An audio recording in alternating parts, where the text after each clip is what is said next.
This Xfinity 500 DFS Picks 2025 edition of the NASCAR Gambling Podcast here on the Sports Gambling Podcast Network is brought to you by Underdog. Underdog is hooking up new customers. Play just $5 and get $100 in bonus funds when you sign up with our promo code RACESGPN. Driver, start your engine!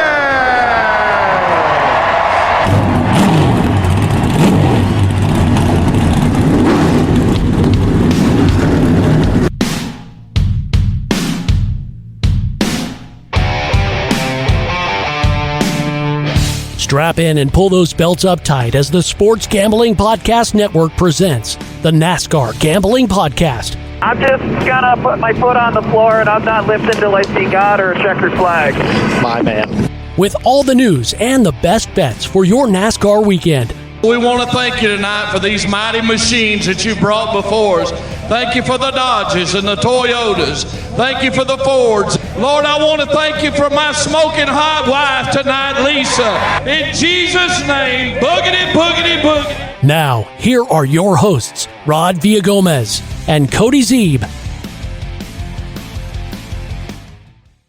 Welcome into another episode of the NASCAR Gambling Podcast here on the Sports Gambling Podcast Network. He's Cody Zeeb. I'm Rod Villagomez, and today we put a wrap, a tie, an end, a zip, whatever. We close out the book on Martinsville with our DFS episode as we give you our favorite drivers for this slate. It is the second to last, or as I've been saying all week long, the penultimate race of the 2025 NASCAR season.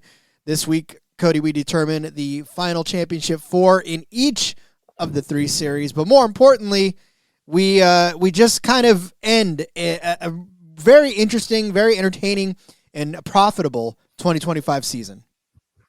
Yeah, it's we've talked about it a couple times over the last few weeks, but very sad that it's coming down to the end here. Been a long season, and at points during the summer, you're like, boy, it's getting grueling, but now it's like, oh, fuck, we've only got 2 weekends left. So a bit unfortunate, but looking forward to Martinsville this weekend. I think this is going to be a fun race.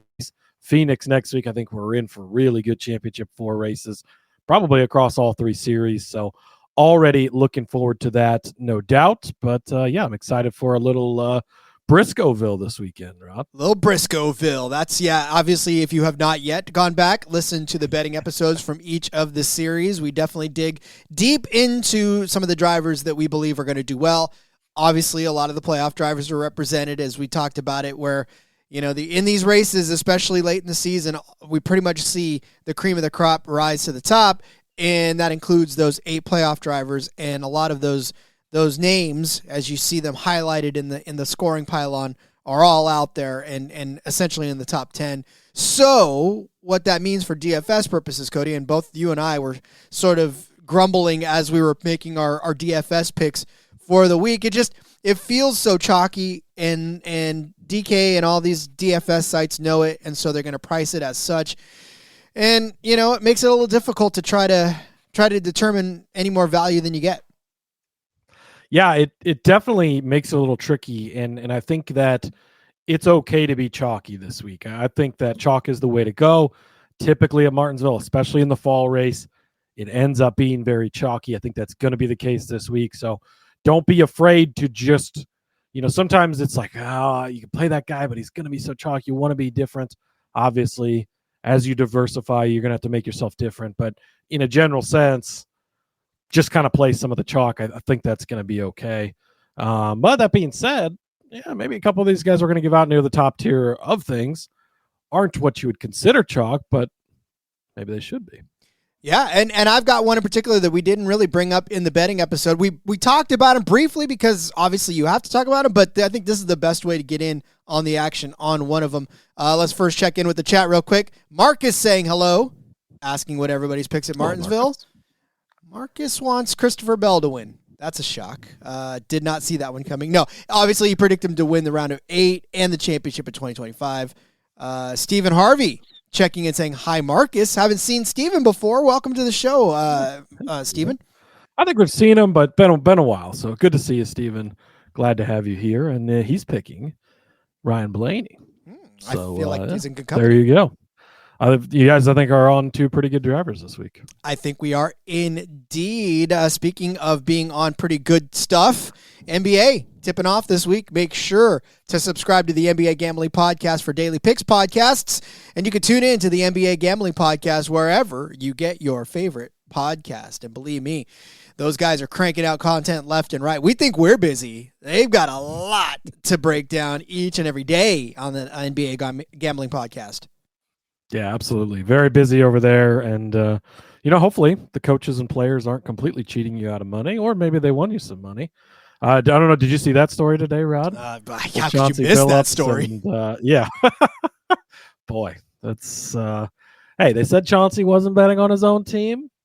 The Pete Rose rule, I think that's fine. But, I guess the FBI thinks a little differently. Yeah, I mean, that's an off-season conversation for sure about the legality or the morality, I suppose, of betting as you're a professional athlete. But yeah, that's a story for a different day. Obviously, we've got lots to talk about today for Martinsville. But it is the Martinsville Speedway. We are here for all three series going to be in action this weekend. And yeah, lots. I do have one piece of news before we get into it. Zane Smith, multi-year deal with Front Row Motorsports. So Front Row had been notoriously year-to-year contracts for years and years. Guys like Michael McDowell were there for a long time, but every year he had to get his contract renewed. Eventually, he kind of got tired of that. I think that's one of the reasons he left and went over to Spire, where he did get a multi-year deal. Then Front Row was like, fuck it.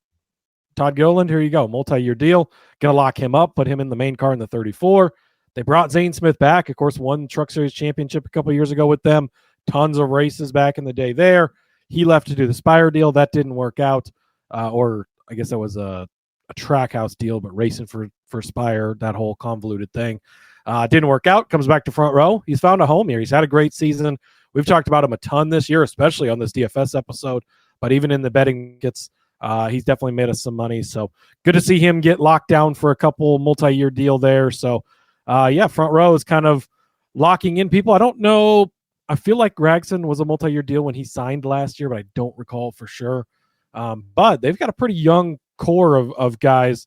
Gregson's been a bit disappointing this year, which is kind of unfortunate. We know what he's capable of doing, but that's a pretty solid core with those three young guys if they're able to keep building on that going forward. Interestingly enough, you sign this multi-year deal right now as 2311 and Front Row are in court battling things out. Obviously, they feel like there's a future if they're giving a guy like Zane Smith a multi-year deal. I'm sure that there is wording in that contract if they lose the lawsuit or have to fold, obviously. But very interesting that they're feeling fine to go ahead and hand out multi-year deals right now.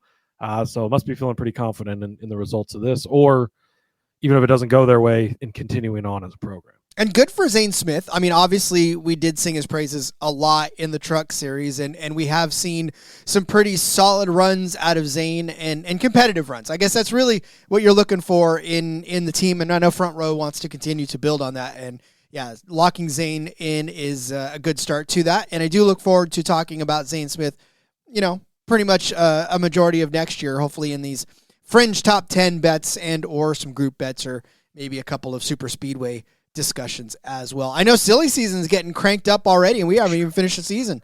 Yeah, I mean, it's actually sort of late this year, it seems like. Usually it seems like a lot of the stuff kind of comes out earlier in the year. Next year is going to be insane because the drivers, especially big-name drivers whose contracts are up at the end of 2026, it is a massive list. That'll definitely be an off-season topic that we'll get into, kind of, give our thoughts and try to predict where people might go. But a lot of big name contracts are up at the end of 2026. Obviously, I'm sure this offseason, going into next season, some of them will get extended deals and things, but could see a lot of musical chairs with rides. And depending on how this lawsuit shakes out, depending on 2311 and Front Row's future, what that looks like. NASCAR has these other charters they're holding on to. Do they begin to sell those with this, supposed interest from other teams? Again, is that legal maneuvering? Who knows, right? We don't exactly know what we're getting into there, but could be a pretty exciting couple of silly seasons coming up here in the very near future. Lots and lots to discuss in that instance. All right, well, look, I don't think we need to talk about any of the other news because we've got plenty of time in the off season to discuss the rest of the silly season stuff. So let's get right into the DFS portion of this. But before we do, I would love to tell you about my friends over at MyBookie. We are brought to you by MyBookie.ag. MyBookie is your place to bet on football and everything else. Plus, their prop builder is second to none. Their motto is bet on anything, anywhere, anytime. And believe you me, if you've listened to this show for 5 seconds, you know exactly what I'm talking about. There's easy deposit, lightning fast payout using cryptocurrency. Still seeing my friends over at, well, see, here's what's funny, right? So the beginning of the week, MyBookie was giving the San Francisco 49ers out as 1-point underdogs to the Houston Texans this Sunday. Then they switched it up to 1.5-point underdogs. Now they're back to 1-point underdogs at plus 103. You guys have been listening. You guys have been hammering. Continue to hammer this. Minus 103. Plus 103 for the Niners, plus 1. I would definitely take that. Plus 113 on the money line. Let's go. San Francisco over Houston for the win all across the board over on mybookie.ag. Find that everywhere. And head to mybookie.ag. Use promo code SGPN for a 100% bet back bonus up to $500 for new customers. That's mybookie.ag, promo code SGPN. We're also brought to you by Novig. Novig is America's #1 sports prediction market. Novig, you're getting the best prices out there. It's available in 35 states, and that number continues to grow. Download the Novig app and get $50 when you spend $5 if you use our promo code SGPN. Get in on the action with Novig, promo code SGPN. Well, Cody, we are at the Martinsville Speedway in Ridgeway, Virginia, set for the Xfinity 500 laps around this .526 paperclip track. Whew. That's a lot of laps led. That's a lot of fastest laps. You've got to get those guys right if you're going to win money this week in NASCAR DFS. Yeah, again, 500. These short track races that have these 500 laps, that is definitely, if you miss out on the top guy, then you might as well just consider yourself not cashing in any of your contests. So it's important. Yeah, you're going to be pretty cooked if you don't get the guy that leads the most laps. If you don't get maybe the other guy that leads a ton of laps, it's last week you're more searching for finishing position, for place differential, less about laps led, less about fastest laps. This week it's the complete opposite. You have to get the fastest laps. You have to get the laps led. And then obviously finishing position always important, and place differential is fine too, for in its right areas, but laps led more than anything this week is what you got to focus on. Just to put it in perspective, in the spring race, and neither one of us have him on our list, but Denny Hamlin led 274 laps of 400. That was 400 laps. Remember, this is a 500 lap race. The spring race is 400 lap race. So 274 out of 400 laps. Just imagine, what you get. In the 500 last year, it was Brad Keselowski who led 170 laps of this race. Chase Elliott led 129 at this race. So when we talk about leading a lot of laps, that's exactly what that means, and that's exactly what that looks like. So, definitely important. Yeah, and something else to think of. As I was starting to preparing for this DFS episode, I was thinking about putting in the doc even like just take the pole sitter because you're going to want a guy that leads a ton of laps here. But then if you start to look over the last at least 3 races is really as far as I went. Then I stopped because the last 3 races, the pole sitter hasn't led more than 88 laps. So it's not been a crazy ton of laps led. And even, going back 4 races ago was only 47 by Martin Truex. So I don't think you have to overreact to, oh my God, this guy's on the pole. We've got to play him. And it's not like in a lot of those cases, it's been Joe Blow, starting on the pole in those. Back here in the spring, it was Christopher Bell. You think, oh, Christopher Bell, holy shit. Well, he only led 25 laps. Denny Hamlin started in 5th place, yet he's the one who led the ass ton of laps that you just mentioned. Then you go back to last fall, it was Martin Truex Jr. Oh, that 19 car is good here, I've heard, Rod. They might not be trying this weekend, but they're good here. He only led 41 laps starting on the pole in that race. Then you go back to the spring of last year, and Kyle Larson of all, you're thinking, oh boy, Kyle Larson starting up front, watch out. He only led 86 laps in that. Now, granted, that race was very spread out because you had 3 different guys that led over 80 laps. But to the point of, you don't necessarily just have to settle for who was on the pole, I guess. Kind of stick to your guns going into this. If you take one of these guys we mentioned, or if you're very high on a guy and he starts top 5, 6, 7, 8, they've got ways to find their way to the front quickly. And once they get there, they can definitely, run away with it. So don't feel, I guess I just kind of want to mention, don't feel trapped into, oh my God, this guy's on the pole, I have to take him. Because, if it's somebody you're going in convicted about, then yeah, you probably want to take him. But yeah. No, so listen, and honestly, too, when you look at the prices, it's very heavily skewed in the direction of a lot of these guys that we talked about in the betting episode being very good at this track anyways, and then most of these are actual playoff drivers. So there's no value really, I guess, in just picking the guys at the top. And I got a couple of really, really cheap options as my mid-tier, my low-price driver, because you have to be able to fit a couple of these guys in here because they're going to be the ones that are up front. They're going to be the ones that are finishing well. And by all rights and accounts, most of them are going to be the ones that are leading laps. So, yeah. Yeah. And honestly, that's probably going to be the best route, right? Pick 2. If you can get 3 of these top tier guys in your lineup, and if you're using the 2 guys we're using, you'd be able to do that. But yeah, and then maybe go pretty cheap on the rest of your guys. Try and find that upside of a, Gillen, like we talked about in the betting episode, getting a top 10, an SVG or whoever. Some of these guys that have the possible upside at the bottom side, which we'll talk about in a few as well. But I think that's the way to approach this race. Agreed. All right, well, let's get into it. Let's give you our high-price drivers for this Xfinity 500 from Martinsville. Yes, I am going to start. I'm going to go, top of the board. We talk about how chalky and everything, but I'm actually going to take the 6th highest priced driver. I think you're getting a hell of a deal for a guy at the top of the board like this, and that's Chase Elliott at $10,000. I think that people are going to talk themselves into Blaney. They're going to talk themselves into Hamlin. They're going to talk themselves into Bell. Going to talk themselves into Larson. I'm not saying not to take any of those guys. If I was taking one, I'd be Denny Hamlin out of that group. But I think that there's some value in some of these guys right below that. Chase Elliott, Rod, has actually led the most, or rather has the most laps run inside of the top 5, according to NASCAR Insights, at Martinsville in the next gen era. Talked about him on the betting episode. He is actually really, really good at this track. Back in the spring here, started in 2nd place, so got that front row start. Only led 42 laps, but you'll take that. I mean, it's still a decent day, right? Led 42 laps, but he was up front the whole day, 7th in stage 1, 2nd in stage 2, ends up 4th at the end of the day. It's a good run. Last year in this race, started in 2nd place. He's been very good at starting well here. Finished in 2nd place, but he did lead 129 laps, jumped out early, won that stage 1 and had a great day. Then going back to the spring of 2024, started in 3rd, finished in 3rd, led 64 laps. So then if you go back 4 races ago, he led 84 laps. So in the last 4, or 83 laps rather, but in the last 4 races, he's led at least 42 laps, finding his way to the front. He's getting in laps led, which is part of what you're looking for here. And 129 last fall, that's a pretty good run. If you go back to April of 2022, he led 185. 2021 in the August fall race, 289 laps. The last time that he came into this, well, I don't know if it was the last time he came into this needing a time that he came into this needing a win.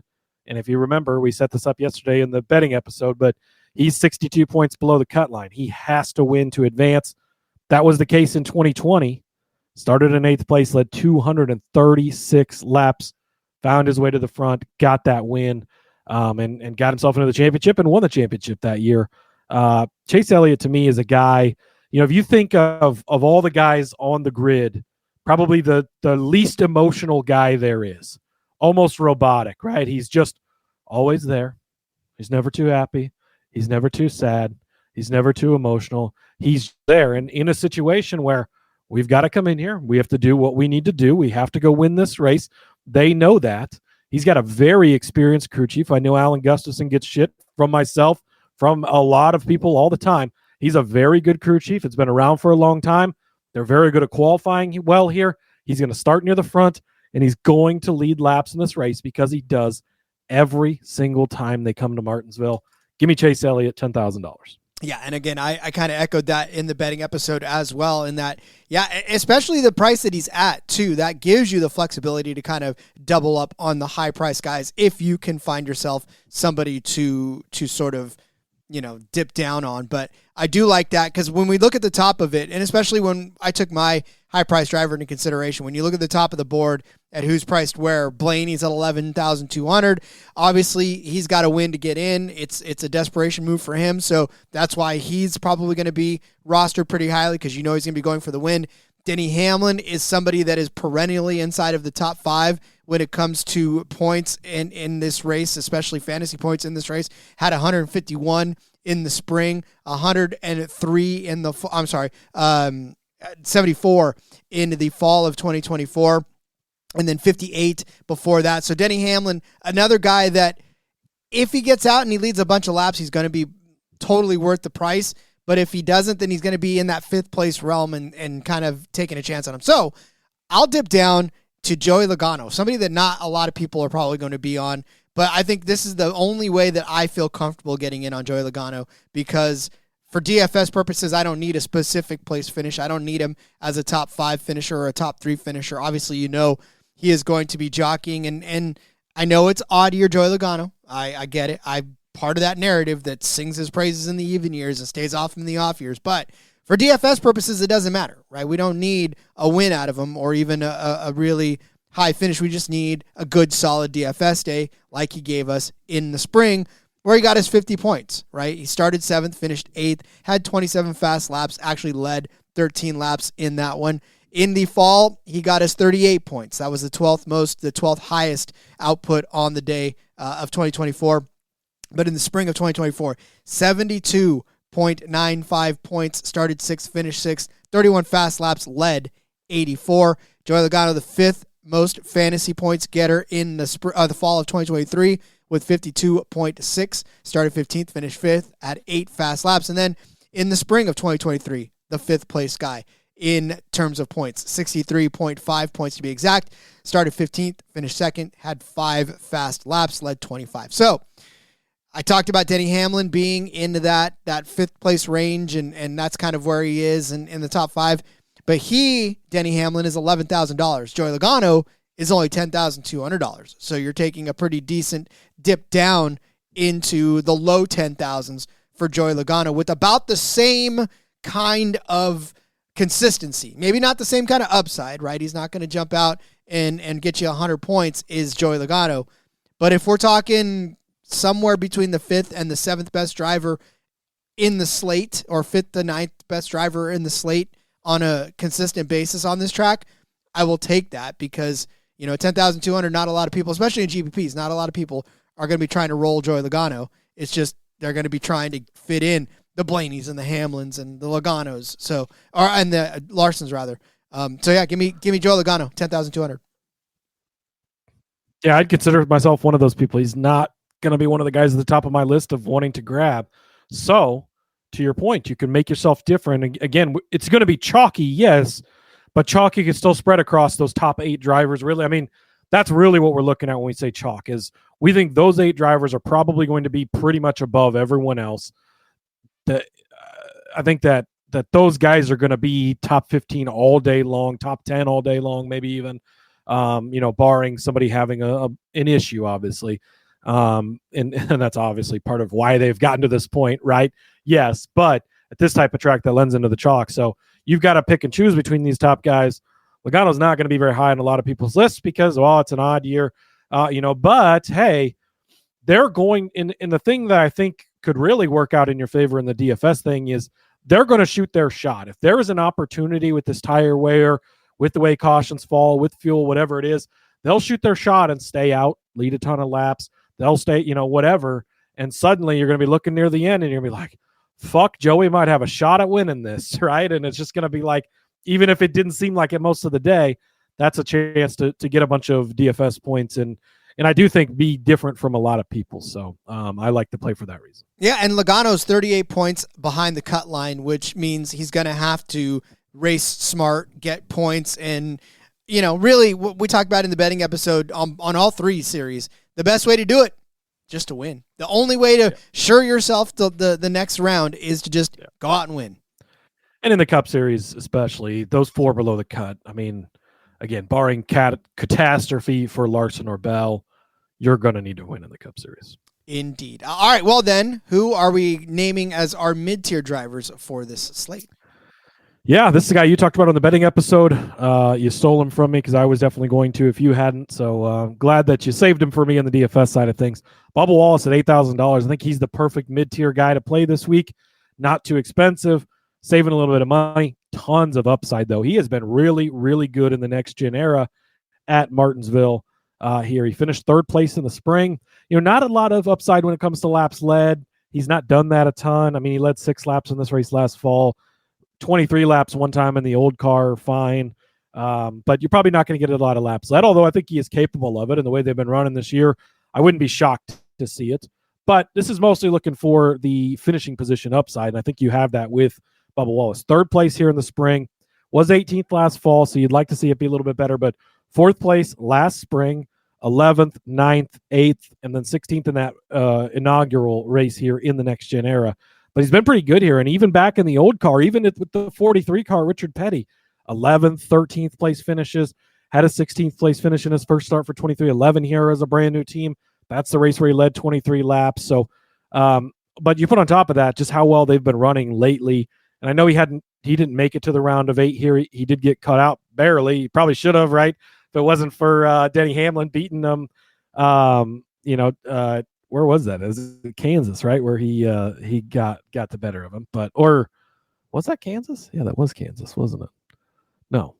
Was that Las Vegas? That was I don't remember. There's so many races, Cody. It doesn't. Yeah, we're like, I forget that I lock my car when I walk away from it. So you want me to remember 3 weeks back? Yeah, it's fine. Whatever. Anyways, moving along. But arguably could have got to this point, right? Coming off the 4th place finish at Talladega last week, the 5th place run at Kansas a couple of weeks ago.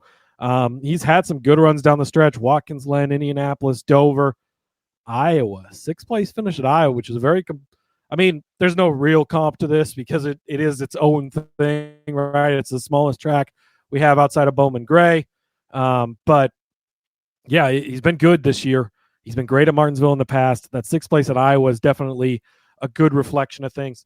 He's not one of these guys that I'm out of the playoffs, I'm out. Like, there's not an off button on Bubba Wallace. We know that, right? He's going to go hard until the very end. I think at $8,000, he's a great play here in the mid-tier.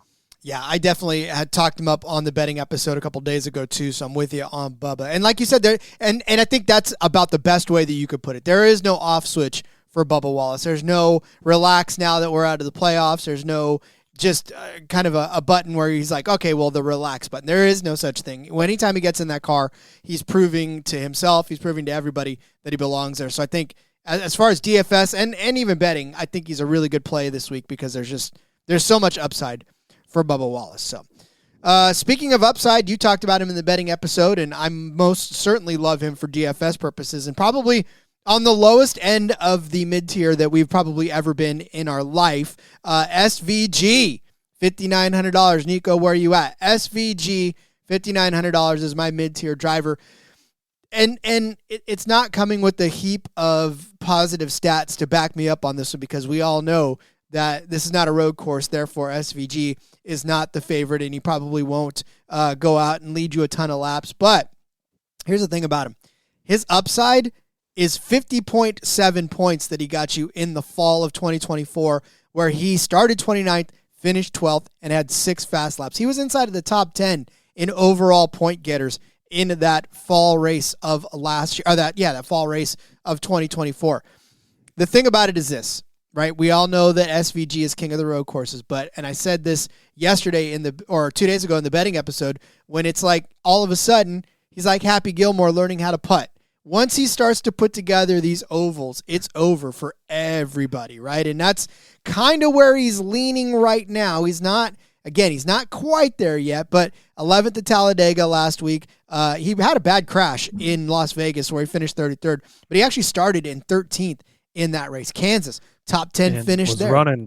Running top 10 a majority of the day or near the top 10 majority of the day before that wreck at Vegas. Exactly. That's what I'm saying. So he was right there hanging with the leaders. And in fact, there was a lot of people that were like, ooh, look at SVG, that 88 car up here in the top 10, running around, having fun. And it's true because he's been able to do that. So, again, this is more because if you're going to fit all of the top guys, or at least two of the top guys, then you really, really need some salary relief with the potential of, look, he could go out and qualify poorly and actually have a good run and finish somewhere near the top 15. And those place differential points will get you a long way.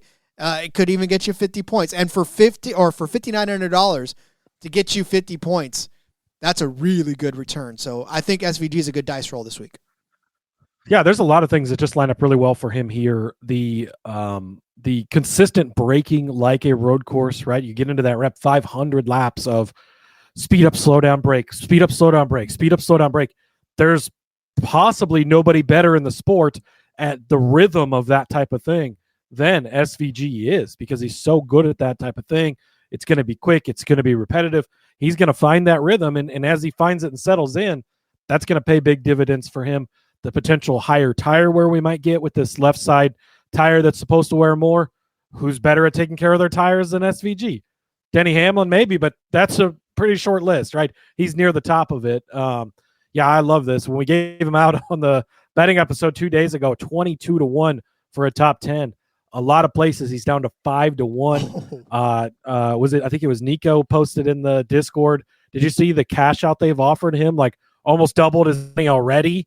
And we haven't even the haulers aren't even at the track yet, and already it's gone that crazy because I think the books are realizing, oh shit, maybe we made a little bit of a mistake here. So yeah, absolutely love this play. And in a chalky week where you need to shove in guys at the top, having a mid-tier guy that's essentially a low-tier guy, it's really good strategy. So I kind of like how this ended up laying out and where you're ending up giving out almost two low-tier guys, one as the mid-tier. So love the SVG play this week. Yeah, again, and we sort of knew it coming into it as far as knowing that we had to kind of go expensive at the top of the list. And so, yeah, I think SVG and both of us too, as we were scrolling through some of the mid-tier guys, we were like, not really feeling the mid-tier.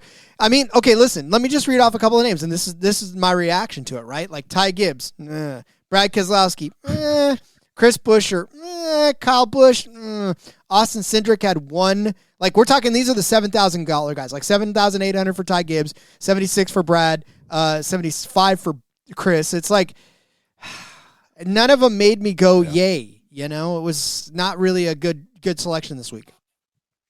Yeah, no, I completely agree. I think Bubba's kind of that one guy. I think we both agree on that. And then it's like after that, just not a lot you love there. Where on the bottom side of things, that we've found really three guys. SVG is your mid-tier guy, quote unquote. And then the two guys we're about to give out in the low-tier side of things that I think are all three great options. Maybe even start your lineup with those three and then, able to build from there. And you're going to have plenty of room left. I concur. All right, let's get to our low tier guys, but I want to do that after I tell you about our friends over at Underdog. Underdog is a great place to play fantasy pick'em where you can win up to 5,000 times your entry. Simply pick higher or lower on your favorite players' stats. It's available in a ton of sports. We know this 100%. Thursday Night Football, for those of you who watch live, this one's for you. Thursday Night Football. Let's talk about our friend Keenan Allen. Keenan Allen has a reception total projection set at 5.5 receptions. So 5.5 receptions for Keenan Allen. That dude is becoming Justin Herbert's absolute favorite weapon. I'm going to take the higher than. You get 1.06 times your entry if you select higher than 5.5 receptions for Keenan Allen on Thursday Night Football. If you miss this, then you should watch live. No, I'm just kidding. I'll have more for you later, obviously, and have some fun. Underdog's got a brand new offer. You can, for new customers, play just $5. Get $100 in bonus funds when you sign up with our promo code RACESGPN. Rhythm is back. NFL is back. Rhythm is crushing it in college football and NFL with picks and props. Rhythm's also giving away weekly cash prizes just for tracking your bets in the app. Track 5 bets of the same type from any model you build. You could win $1,000. Taking a look at this Jets-Bengals game, one of the predictions that Rhythm is giving us is the point total being 43.2 total points. I'll tell you right now that The mybookie.ag has the over-under on this one at 45 or 44.5 rather. So that tells me take the under if Rhythm is predicting 43. It'll be tight, but we'll take that. Use promo code SGPN25 when you download the Rhythm app for 25% off of your first month. Download Rhythm and use promo code SGPN25. There's certain games on the slate or on the schedule that you need a little action on to be able to get yourself through it. I feel like that Jets-Bengals game is going to be one of them.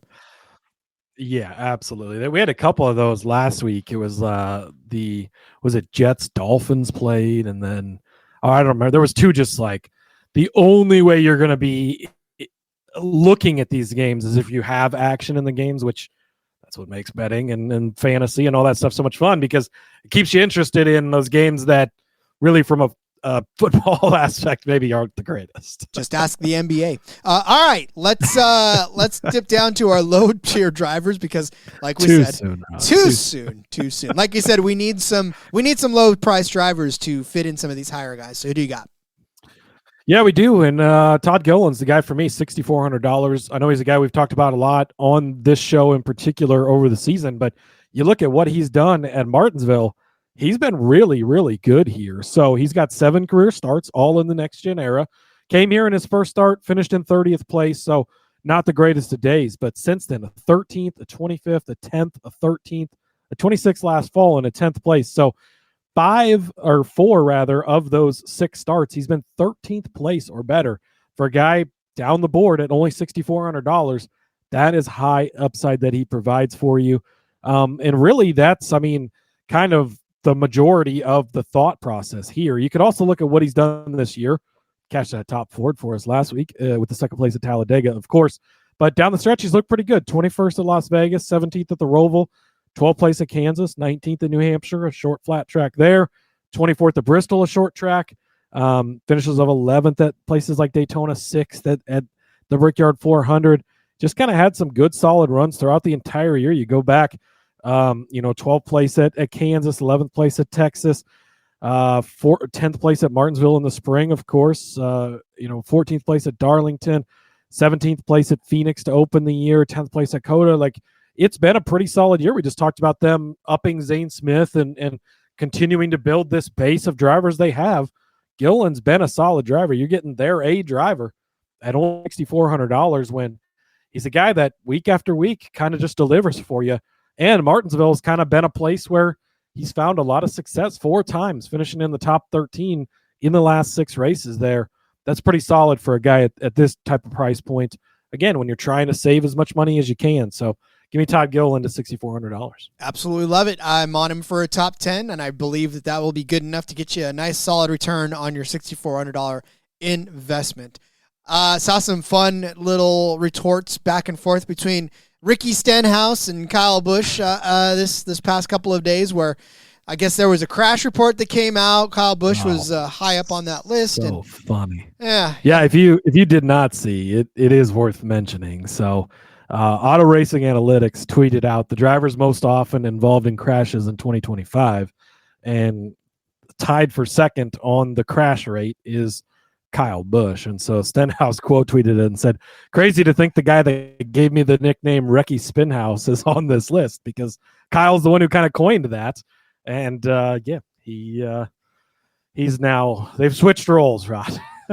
They certainly have. Yeah. And Ricky has actually been a very solid non-spinny driver lately. And I think really solid for your DFS purposes. $5,400 this week he comes in. Ricky is 4 for 5 in finishing with at least 25 fantasy points over the last 5 races. In the spring, he got you 37. That was the 13th highest output on the day. Started 34th, finished in 20th. In the fall of 2024, he got you 33.25. Started 28th, finished in 20th, had 5 fast laps. The only one where he failed to do it was in the spring of 2024, where he probably ended up spinning and wrecking. He got you 7 points in that one, starting in 23rd and finishing in 29th. But in the Martinsville 2, the fall of 2023, he got you 25 points, the 20th highest output on the day. And then the 12th highest output in the spring of 2023, where he got you 44.45 points starting 16th, finishing in 8th with a fast lap in there. I mean, again, this is more of, on this particular track, it seems as if he's been able to give you good DFS days every single time he sets foot out here. And the track record, obviously, is not as good everywhere else. So singing his praises doesn't necessarily do you a lot of good in this instance outside of Martinsville. But if we're going to take this under a microscope and pick a guy that at $5,400 can at least try to deliver you 25 to 30 to 40, sometimes 50 points, like there's no downside. He hasn't lost you points on this particular track, which is a big thing since 2023, which, you know, is a good investment already, let alone the upside of him starting in the back, which is probably something he's going to do, and climb his way up to a 20th place finish, hopefully better. But yeah, I mean, for Ricky Stenhouse, I'm definitely down to take a flyer on him at $5,400. Yeah, love this play as well. Before I put Gilliland in there, I was going to go with SVG. You already had him. I was going to go with Stenhouse. You already had him. So Gilliland was my third choice. But yeah, I love both of these, you know, low tier plays that you kind of gave over the last two guys. I think Stenhouse is another guy that's a great play this week. Saves you a ton of money. Again, trying to get those higher priced, chalkier guys at the top of the board in. These guys offer you pretty good upside at the bottom of the board. They certainly do. All right, get out your pen and paper. We're going to go over our DFS plays for this Xfinity 500. Cody started you out with Chase Elliott at $10,000 as his high-priced driver. Joey Logano at $10,200 was my high-priced driver. Bubba Wallace was Cody's mid-tier driver at $8,000. SVG was my mid driver for sure. $5,900 for him. Todd Gilliland was Cody's value driver, $6,400, and mine was Ricky Stenhouse Jr., $1,000 cheaper at $5,400. All right, Cody, as we like to do, we like to give you one bonus from each of the Xfinity and the Truck series, because both of these series will also be crowning their championship for contenders by the end of it. So there's a lot to race for, especially in the Slim Jim 200. 200 laps around this 0.526 mile paved track, 105 miles, not a lot, not as many as the Cup, but still certainly enough to make a difference for you. But yeah, I mean, this is going to be fun. Playoff drivers abound. And yeah, look at, for me, this race is super exciting because we either see Corey Heim run away with it, or we watch other drivers actually hit. Yeah. So the spring race, yeah, Corey Heim ran away with it, and then there was utter chaos at the very end, and that really threw things into a tizzy. So honestly, I wouldn't mind some super speedway-esque lineups in here. You're probably going to want to grab your guy that's still going to lead a lot of laps because you still have plenty on a short track like that, but kind of building some lineups for chaos might be fun in this truck series, might be a little different. So keep that in mind if you're one of those people that's building some just different things. But I wanted to highlight a guy we didn't really talk about in the betting episode, but shout out to our guy, Gio Ruggiero, got his first career win last week at Talladega. Going to take him for $7,800 this week. He's just been really, really solid down the stretch. He's been a Discord favorite. If you're not on the Discord, sg.pn/Discord, make sure you get over there, continue to chat it up throughout the week, throughout the races, but been a guy that guys in the Discord have been on constantly. Started on the pole last week at Talladega, got that win, but he's been on a pretty good run. New Hampshire a couple back, shorter, flatter track, a fourth place finish there after starting in 14th. That's a decent day for you. Bristol, Darlington, Indy, a little bit of tougher days, but third at the Roval, second at Daytona, sixth at Richmond short track, third at Watkins Glen, third at Lime Rock, fourth at Kansas, seventh at North Wilkesboro short flat track. He's had some really, really good runs as the season's gone on. Did finish 12th here in the spring. I can't remember how he was running during that race. Obviously, I mentioned it, utter chaos at the end of that one. Kind of jumbled everything up, so don't look too deep into just finishing results there. But Gio's been a guy who's put it together, been qualifying really well. Maybe he gets another pole this week, leads some laps to open this thing up, and maybe even stays out there for a while. So Gio Ruggiero, $7,800 is my Truck Series guy to highlight. I'm telling you, my one regret last week was not being high enough on Gio. I was definitely on his top 5, but I did not really see a win coming out of him. So good for him. And yeah, I mean, I love him to run it back because now the confidence of winning a race is there. And there's nothing but, think about the teammates he's got and the garage he's in. Like, this is a good place for Gio to be in. So excited for his future. All right, 7 truck. It's going to be Andrés Pérez de Lara, $6,600 for Andrés Pérez. I mean, this is a truck that obviously we know is a good truck, right? And we know that he is going to be. I'm sorry, he's not in the 7. He's in the 44, but it's still a nice truck, right? This is a truck that he's definitely going to be driving. I don't know what I was thinking with the 7 truck. Sorry, guys. The 44. Well, he truck. was in that truck. Yes, he was. Or was he in the 7? I can't remember. He was in a Spire truck at the beginning of the year. Yeah. And obviously he isn't anymore. Yeah. So see, this is what happens. I forget if I locked the door or not, let alone that he was in the 77, I think. 77. That's what it was. Yep. Not that it matters, but yeah. You know what it is? I think I know exactly what it is, because when you click on his name, he was in the 77. DraftKings, and it throws you off when you look at that. Yeah. Like they don't. Well, half the time the pictures are wrong, but yeah, they don't always update the information correctly. And you're like, wait, is that guy in that car? And then you go and look, and you're like, no, he's not been in that car for a while. But oh well. Anyways, still in the 44 Nice truck, we obviously know that these Nice trucks are good. We've seen them run well each and every week, and we've seen him run well each slowly but surely, to the point where, look, the last short track we were on was Bristol. He finished 8th place at Bristol. 16th place start, 8th place finish. Darlington, a 20th place start, a 16th place finish.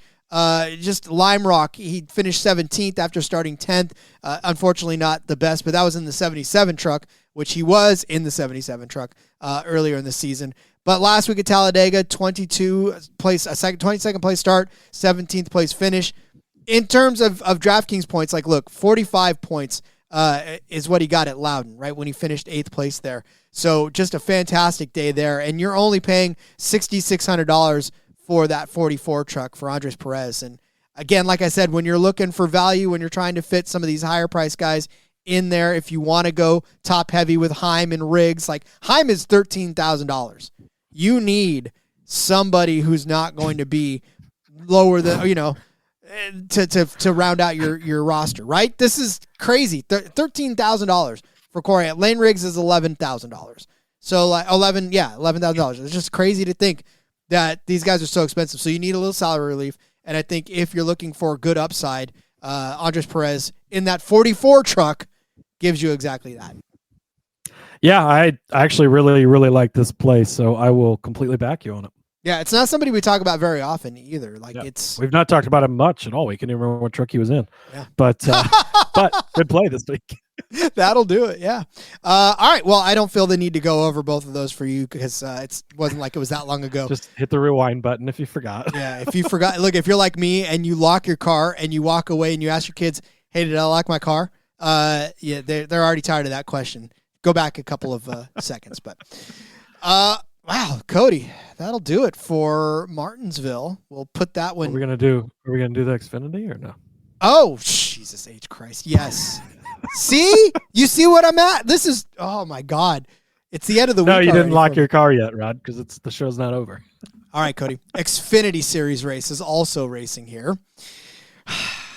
This someday, Grandpa will be able to remember anything. If I forget your face, just don't. Don't take offense. All right, it is the IAA and Ritchie Bros 250 set for 250 laps around the Martinsville Speedway in Ridgeway, Virginia. Once again, they are crowning the Final Four as well. And, this is going to be an interesting – there's a lot of folks that need to win to get in, but this is actually a closer race than some of the other ones are out there as far as points are concerned.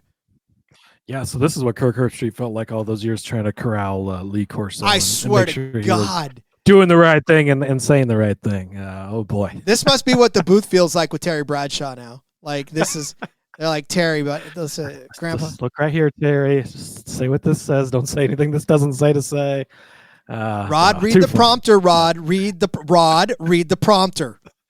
And go fuck yourself, San Diego. Gotta love it. But anyways, yes, Xfinity Series. This is going to be a very exciting race. A lot of guys, the points are very, very close on the cut line here. Basically for that last spot, right? The top two are locked in with Zilich and Allgaier. Love, barring the catastrophic day, he'll be in as well. But the other how many guys does that leave? 5 guys, Rod. Boy, math not always my strong suit, but figured it out on the fly there. The other 5 guys, they're all in quite the points battle, so should be in for a good one in this one.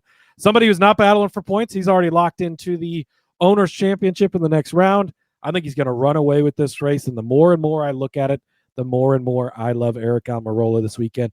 $10,500. He's got 3 career starts here in the Xfinity Series. Back in the spring, it didn't go so well. He started in 15th. He finished in 13th. He only led 7 laps. Just Joe Gibbs was off. We talked about it yesterday when we talked about the Xfinity Series thing. They were off. He was off. I'm throwing that one out because 2024, in the 2 races, he started in, and take note of this, he started in 6th place in the April race, 9th place in the November race. So he wasn't the fastest car out there. He started behind some people, but it didn't matter. In April, he won stage 1, second in stage 2, led 148 laps. He won the race. In November, won stage 1, won stage 2, led 150 laps, won the race. I think we're looking at that type of performance from Aric Almirola. I referenced the stats earlier from the NASCAR Insights X page. Laps run in the top 5 at Martinsville since 2022. Keep in mind, Aric Almirola has not run in the Cup Series for the last 2 years. That's 3 races at Martinsville he's missed. He's still top 10 on this list with 554 laps, just behind Joey Logano by 100 laps in running in the top 5 here. Still top 10 on that list. It's insane, but he was so good here in the Cup Series. His final Cup Series start here, 66 laps led, finished in 2nd. He was 6th before that, a 15th, 8th, 6th, 20th, a 7th. A couple of bad finishes, but just going back over his career, really consistent. Even back in his petty days, 4th place finishes, 8th place finishes. He's been really good at this track in particular. This and New Hampshire, his 2 tracks, made so much money over the years with him. The dominating performances in both races last year. Don't be alarmed if he starts 6th place, 9th place like he did last year. He's going to find his way to the front. He's going to lead a lot of laps. Yes, you're paying up for him, but don't skip over this opportunity to get a dominant performance out of Aric Almirola. He's coming off of good runs the last couple of weeks. He won at Las Vegas, locked that car into the Owners' Championship, which is what he's racing for.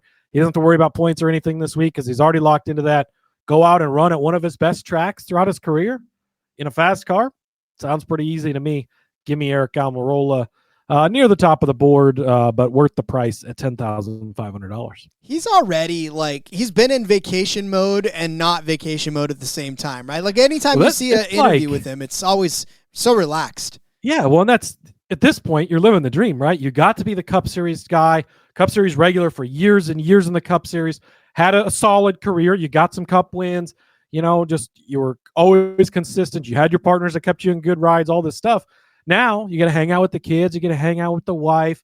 But, every once in a while, I'm going to take the family to the track. Like his kids are always coming out on the track when he wins, celebrating with him. It's the whole family thing. There's not a lot of pressure. He's just going out and having fun. And we're going to make this run for the Owners' Championship with you, but not really been any pressure because he's just won a couple times, advanced to the next round. He's already locked into Phoenix next week. He's just going out and doing his thing. And really, it's kind of the ideal situation at this point. You're the Cup Series veteran, gets to come down and have fun. No other Cup guys are racing right now because they're not allowed to. It's beautiful. Got to love it for Aric. I wonder if that's how I'm going to feel when I'm finally retired from the military at 60 and I could just do what I want and still, show up every once in a while and do something and they put me to bed. And that's fun. All right. Speaking of somebody who is having some fun, how about Corey Day? The second coming of Kyle Larson, pre-Shook era, is driving the number 17 in the Xfinity race. He definitely is driving the 17 in the Xfinity race this weekend. And look, it begins and ends with this, right? Corey Day, for a part-time schedule, because obviously he's not even old enough to, have a drink at the bar, let alone race full-time. 27.3 fantasy points is what he's averaging so far in 9 races this season. 2 top 10 finishes for the young man, including a 4th place finish in the last race that he was in Las Vegas, right? 19th place start, 4th place in Las Vegas. That equated to a whopping 56.4 fantasy points for you on that day. But what I'm also taking out of this is a 17th place finish at Bristol in which he gave you 28.7 fantasy points. He started 17th, finished 17th, so no advancement there. Had 6 fast laps. But here's the thing, right? This is still such a young driver. This is still a guy that's learning the ropes of even Xfinity, let alone racing in general in the NASCAR Elite Series. And he did get a 9th place at Gateway the week before that, where he got you 43.8 fantasy points that day. 40 points in the Tennessee Lottery in Nashville, where he started 21st, finished 11th. And how about at Texas, where he got you 44 points at Texas? So some major point getters at some ovals, at some 1.5 miles, at a short track as well. I mean, Corey Day at $7,700. Yeah, he's priced up a little bit from what you probably would expect him to be running part-time, but it's worth it. It's worth it because there's probably not a lot of people who are going to take a chance on Corey Day because they're scrolling past him, right? He's a flashy name, but he's still not mainstream enough yet to where everybody is clamoring for him in their DFS lineups. And so that's where you can kind of, especially at $7,700, he's only run 9 races. He's $7,700. Yeah, he's averaging 27.6 fantasy points, but nah, I'm good, right? I'll look somewhere else for my $7,700 driver, which, again, if you're looking in that range, you got Harrison Burton up there, you got Christian Eckes, you got Nick Sanchez around that area, so they could be going that direction as opposed to you, who should be going to Corey Day and loading up. So I like Corey Day, $7,700 for this race. Yeah, this is another guy that we haven't heard his plans for next year, but you'd imagine that gets a little more extended. Raja going to go to JRM next year to run part-time, and sounds like he's going to fill in that schedule to run for the Drivers' Championship with some other rides, but what's the plan with this 17 car? Do we see more Day next year with it, or do they get him in the Truck Series? So kind of looking for that next step with him, but another chance to kind of prove what he's got and show Mr. H over everybody, who's obviously his biggest backer right now with the Hendrick cars.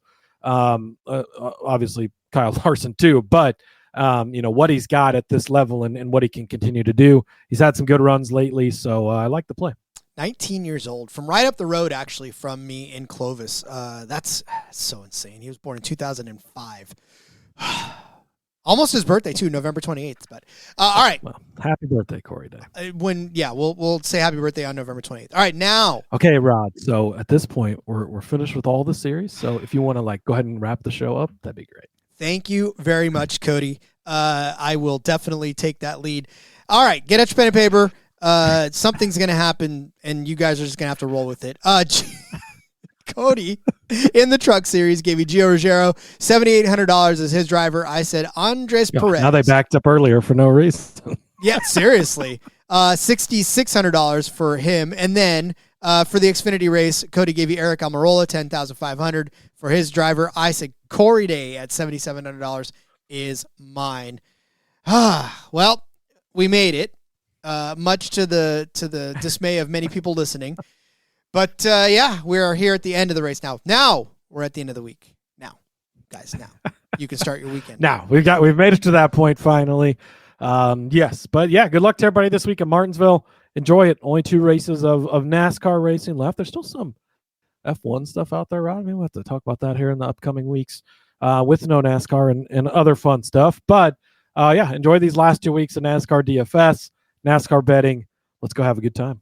We have plenty of motorsports to talk about over the course of the off season because as much as we didn't last year, I think this year it's going to be a fun time to start breaking down more. I mean, we did cover the Snowball Derby and all that other good stuff, but we got this. So, all right. Well then, Cody, let's let everybody get out of here so they can have some fun setting up their DFS lineups. Remind everyone where they can find you outside of this. Yeah, follow me over on the X at Husker_Z. You can find all my stuff over there.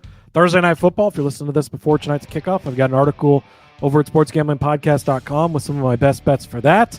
I share all my picks over there. We track it over on Tally site. And, top 10. So right behind Tim Kalishaw, fun fact, in my spread picks this year for Tally site, which tracks hundreds of people. So, off to a really good start. Hopefully that'll continue to roll this season. But college football stuff, tons and tons of other content. Make sure you check it out. And see you guys next week. I heard that each series is going to have its own individual show next week, Rod, for championship week. We got to do it upright, preview each race, preview the championship four, give you the best bets, give you the picks. Oh, looking forward to it. It's going to be a lot of fun. Best of luck this week at Briscoeville. See you guys next week. Championship week next week. That's right. All 3 series get their own show, and DFS, of course. Follow me on Twitter, where you can find all of my musings, but not after 5 o'clock, because that is when I go to bed. And we will talk to you all next week. Have some fun in the meantime, and keep the conversation going in the Discord. Again, not after 5 o'clock, because Grandpa goes to sleep. All right, we'll see you guys next week. Love you all. Have some fun in Martinsville. Until then, let's go racing and let it ride. See your shadow